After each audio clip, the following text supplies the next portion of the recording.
আমি রুই মাছের দো পাজি করলাম। হ্যালো, আসসালামু আলাইকুম। আমি আজকে রুই মাছের দো পাজি করলাম। রুই মাছগুলোকে ভালো করে ধুয়ে নিব, যাতে রক্ত না থাকে, সুন্দর করে ধোয়া হয়। তারপরে আমি পাত্রে তেল দিয়ে দিছি।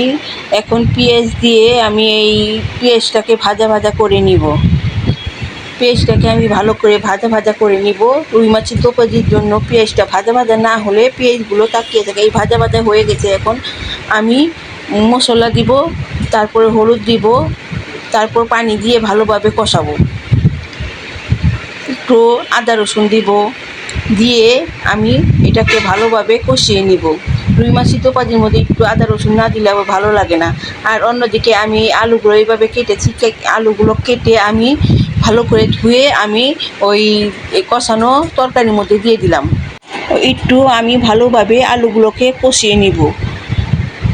কষানো হয়ে গেলে এই ঢাকনাটা খুলে আমি একটু চিনি দিয়ে দিলাম।